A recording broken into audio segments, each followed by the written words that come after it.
Hello. तो चलिए, good morning बच्चों। Welcome to Kamal physics classes.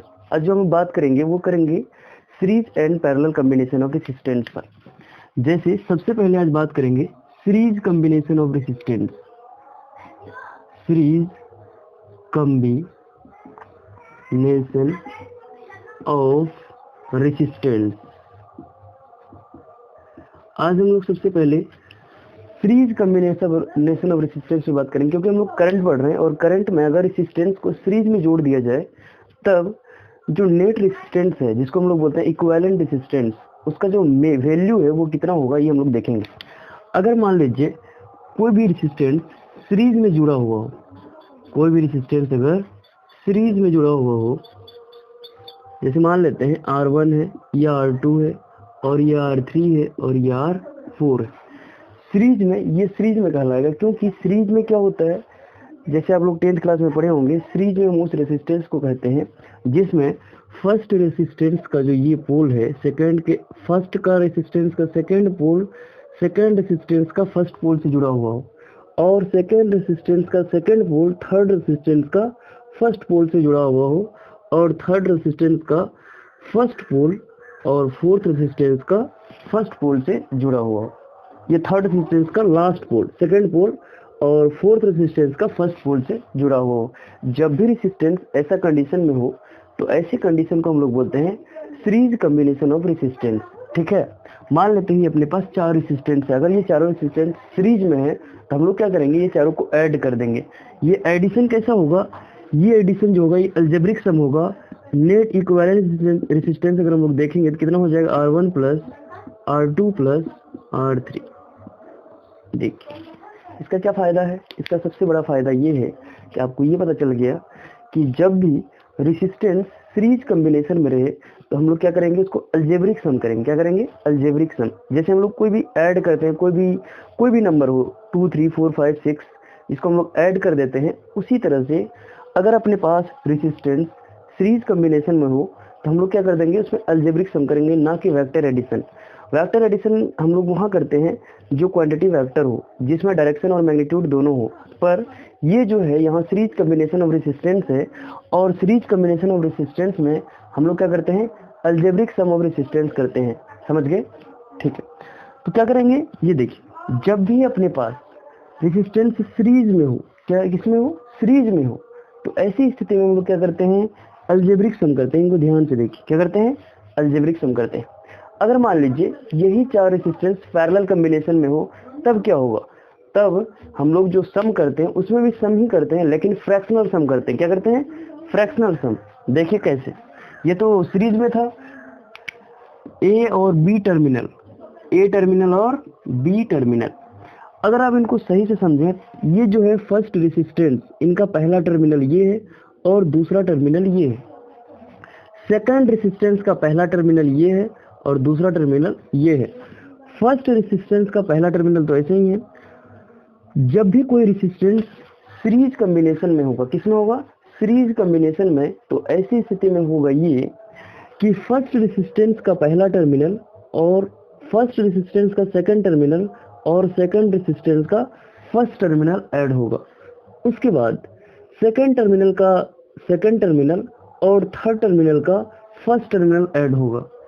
उसके बाद थर्ड रेसिस्टेंस का सेकंड टर्मिनल और फोर्थ रेसिस्टेंस का फर्स्ट टर्मिनल ऐड होगा।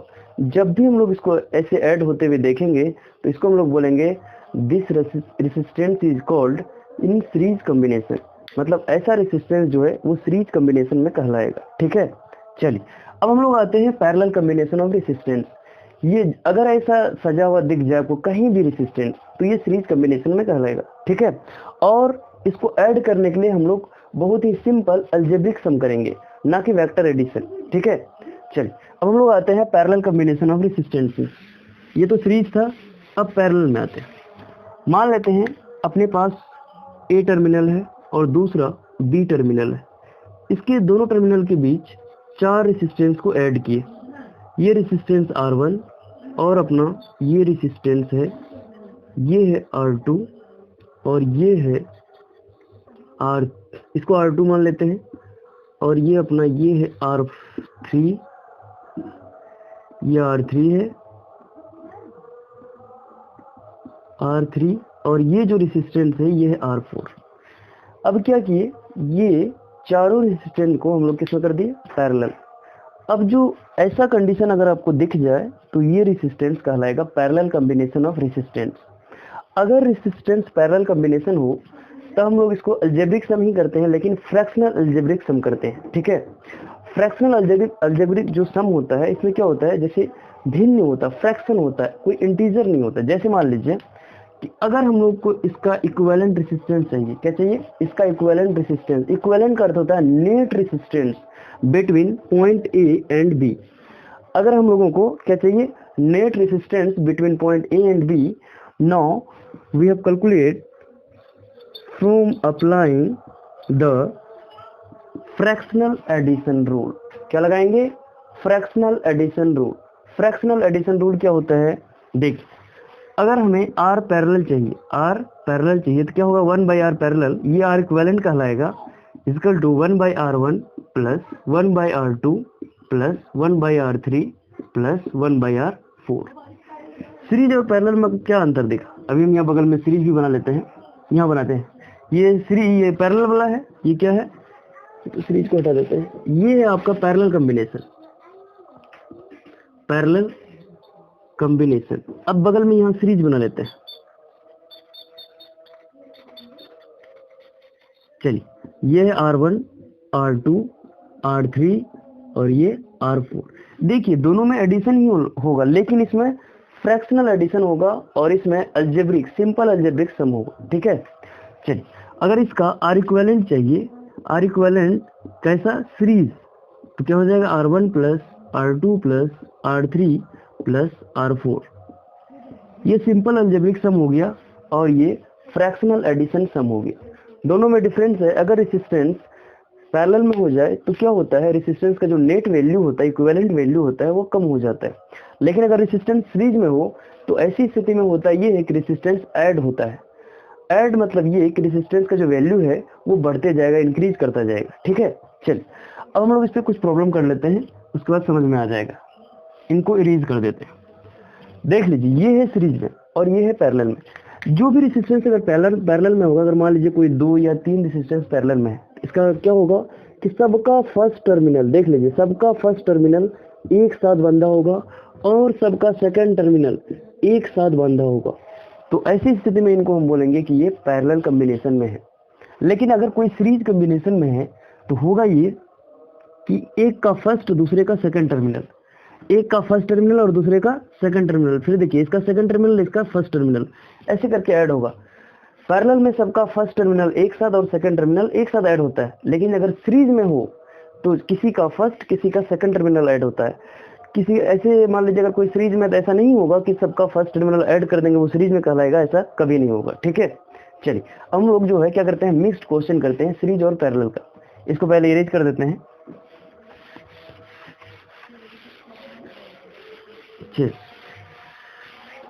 अब देखिए, मान लीजिए अपने पास क्वेश्चन है, ये टर्मिनल ए है, यहां से हम पहले सीरीज वाला क्वेश्चन करते हैं। 4 रेसिस्टेंस को ऐड किए पॉइंट बी, इसका 2 ओम, 4 ओम, 6 ओम, 8 ओम। अब हमें कहा गया find out R equivalent between A and B. इसका मतलब ये हुआ कि ए और बी पॉइंट के बीच हमें नेट रेसिस्टेंस चाहिए। ए और बी पॉइंट के बीच अगर हमें नेट रेसिस्टेंस निकालना है तो इनके लिए हम लोगों को करना क्या होगा, देखना होगा कि ये जो कॉम्बिनेशन है रेसिस्टेंस का, ये किस में है, सीरीज में है या पैरेलल में। अगर आप ये देखें तो जैसे फर्स्ट रेसिस्टेंस का सेकंड टर्मिनल और सेकंड का फर्स्ट टर्मिनल ऐड है, मतलब ये क्या है, ये सीरीज में है। और अगर सीरीज में है तो सीरीज के लिए हम लोग फॉर्मूला पढ़े हैं, क्या पढ़े हैं, R equivalent equal to R1 plus R2 plus R3 plus R4। अब सबको ऐड कीजिए। R1 का वैल्यू है 2, R2 का वैल्यू है 4, R3 का वैल्यू है 6, R4 का वैल्यू है 8। अगर सबका समेशन करेंगे 10 और 10, 20 ohm will be net resistance. चलिए, अब यहाँ ये देखिए, हम कुछ देर पहले आपको बताए थे कि अगर रेसिस्टेंस सीरीज में हो तो उसका वैल्यू जो है इंक्रीज कर जाता है, लेकिन हम ये भी बोले थे कि अगर रेसिस्टेंस पैरेलल में हो तो उनका वैल्यू डिक्रीज करता है।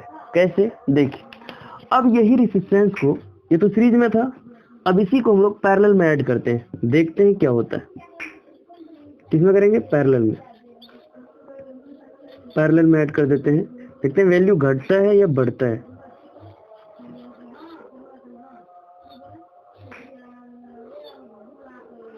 देख लीजिए ये कितना है, 2 4 6 8, 2 4 6 8।